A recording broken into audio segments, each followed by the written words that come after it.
with receivers as well. So I think that's something that translates to the NFL level.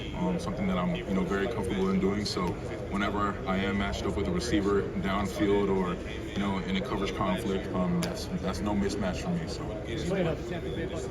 What was that? Yes, I have. Yeah. Formal. Yes, correct. What would it be like just playing a 3-4 defense? It would be amazing, especially to go in there and learn from guys like Levante, go in there and learn from Coach Bowles, and especially being a Tampa Bay Buccaneer, there's a lot of linebacker history there. So it would be amazing to just go around down there have a great open mindset, to have a great growth mindset, and learn from all the guys down there, and produce for the team. Was B-Mac in the room? What was that? Was B-Mac in the room? B-Mac was not in the room. No. Can you talk through some of the formals that you had and what stood out to you? Yeah, I had a couple formals, but overall, I think just the first time, it's your first time going in there, meeting, the GM, the head coach, and I'm so blessed to, just to be down here and actually, just sit down in the room with those coaches, right? Because you grow up watching those videos, you grow up seeing all the Twitter clips of guys in the league, getting drafted, right? And then, now you're the guy in the room, so, it's a full circle moment for sure. I'd have to say that. Can you talk about how your background as a safety has kind of helped you transition to linebacker? Yeah, no doubt.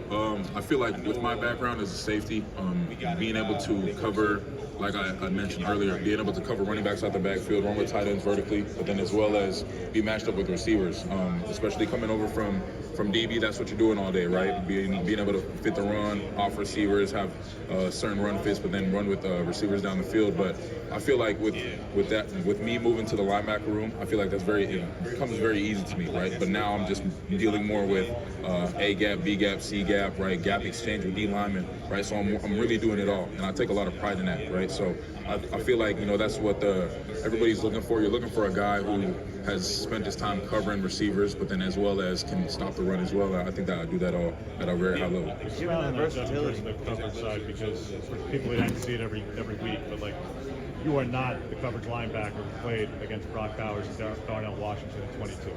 And yeah, you had to pick against Styler in 23. But what we saw at the end of this year, you're not the same player. How are you not the same player? What are the things that made you different than the player 2 years ago? Yeah, I think just my mental aspect of the game, growing up and getting that knowledge from the game, studying the game on my own, as well as just developing fully my body, the way that I'm taking care of my body, as well as, like I had mentioned, getting to know the game better, and then working on my techniques. Going from some of the coverage skills right now that I'm thinking of my freshman and sophomore year, right, or like you said, not what I am today, right? So working on those skills on my own, I feel like that's what I do at an elite level. Is I'm so strict on myself and want to strive for greatness and strive to improve my technique, even though it may be good right now. I'm trying to get it to that elite level, right? So I think that's one of my mindsets, and the way that I'm wired that makes me, the great linebacker that I am.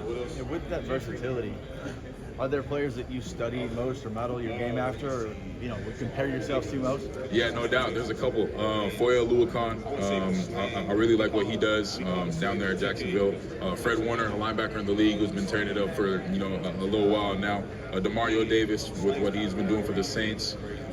Roquan as well, just the way that he's really an enforcer, and then as well as Patrick Willis and Luke Kuechly when it comes to linebackers in the days. Had to throw it back a little bit for you, but I feel like Patrick Willis was just an enforcer, a guy who's a savage on the field with a savage mentality. But then Luke Kuechly when it comes to the mindset of the game and really understanding what the offense is trying to do and getting everybody in line, and when he sees those keys, he knows when to trigger. So those are a couple linebackers that I model my game after. What kind of teammate was Jamari Caldwell? Great teammate, yeah. We used to call him Big Ank because that 2 hour when he gets in that 3 tech, he's anchoring down, right? So especially as a linebacker, he's keeping me free a lot of the time. But no, I love Jamari, really good dude. I know he's going to tear it up in the league. So. Hey Jeffrey, I know he wasn't your position coach, but Junior Adams just made that jump to the NFL. What's going to make him a good addition? Yeah, I think just how authentic he is. He's authentically himself, and the way that he coaches. I think he coaches with a lot of passion and energy for the game. Right, he wants to get the details right, but then as well he relates to a lot of the players. So coaching those receivers, just like CD, I think him and June will have a great relationship. June is a guy I have a lot of respect for. I've been able to go against him and his receivers for a while, but then as well as me and June have had heart-to-heart conversations as well. So I know that he's a great guy. He coaches with a lot of passion for sure. Have you formed with the Cowboys this week? I have, yes, correct. Really well. Yeah, really well. Went in there, got a chance to meet all the coaches and sit next to the position coaches as well. But no, it was really great. Like I said, I mentioned earlier, you get an opportunity to go in there to a prestigious organization and sit down and learn a little bit of their plays, and but then as well as go over some of your plays and critique yourself, but then also just sitting down there, getting a feel for the coaches for the first time, falling in love with that team and then having them fall in love with me. What other formals did you have this week so far? Yeah, so I had met with the Cowboys, Tampa Bay, and then I met with the Rams as well. Do you have any other scheduled coming up? I think I might have some scheduled for tonight as well. So. Outside of your football skills, what do you and your personality bring to the team? Yeah, I really think I bring a lot of juice and energy. A guy who's heavily involved in the community, a guy who's gonna do the right things on and off the field. But just like you mentioned, mainly off the field, a guy who who is going to give his all to the community, a guy who really wants to give back to the community, but then as well as a guy who people can depend on in the community to look for the example, right? A guy who's going to continue to set the standard and look to improve the area around him just as much as he's looking to improve himself. Can you talk about your Senior Bowl week? To your success. What are some of the keys to your success?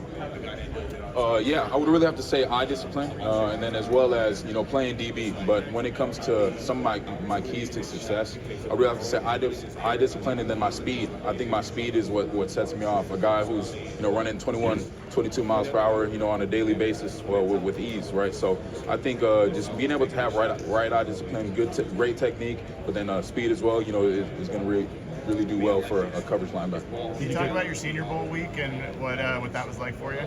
Yeah, Senior Bowl was really great opportunity for me, just to go down there and compete with the guys. But I went down there with the right mindset, went down there locked in, just like the guy that I am, went down there with the strive and eager and desire to get better every day, right? But then as well as prove to teams why I should be high up on their draft board and their draft list, right? Because I'm everything that they're looking for in a linebacker, a guy who's a green dot, a guy who can like I mentioned, run with running backs, run with tight ends, run with receivers, but then a guy who's can mold around guys who he hasn't played with, right? But then as well as be trusted with the green dot to get everybody in line and adjusted and make sure everybody's in the right spot. So really intelligent linebacker, really do it all linebacker for you, but then as well as on special teams, making an impact, being ready to fill in at whatever positions needed. Who impressed you on the defensive side that you played with, and who impressed you on the offensive side that you went against? Yeah, the defensive side that I played with, I would have to say Femi from UCLA, a guy plays with a lot of juice, a lot of energy. So got a chance to meet Femi a couple times, being in the Pac-12, Big Ten, but no, he really impressed me. But then you said the offensive side as well. Yeah, offensive side. Really have to say Tyler. Got a chance to play against Tyler, so I feel like Tyler, So really crazy story about Tyler is when I first got to Oregon, he was one of the first guys, in that spring workout that kind of greeted me. He was like, "Hey, what's going on? My name's Tyler." So full circle moment, going up against him, Texas Tech, a couple years ago, but then as well going up against him in the Senior Bowl, got a lot of respect for him. Jeffrey, I know you only overlapped with him your freshman year, but what was it like playing with Kayvon Thibodeau? Yeah, it was really great. Yeah, KT was a guy who was, real hard on me, coaching me, making sure that, I was crossing all my T's and dotting all my I's. I remember a conversation, he was just telling me about pass rush. And being able to, the key to it was get off. And I remember we were sitting down after practice one day, and he was just walking through with, a young freshman, a young linebacker who got thrown in the linebacker room and, has been, taking that right step to be a great linebacker, right? So for him to be hard on me at an early stage, but then the relationship that we have to this day, I appreciate him a lot. How would you describe him in one word? Describe KT in one word? Yeah. I would say unique. Unique. The reason why would have to be, when it comes to, his football game, being able, he's a great pass rusher, but then also a guy who can stop the run and a guy who's, a physical force, right? Playing defensive end, but then as well off the field, a guy who has a great personality, and I love that kid.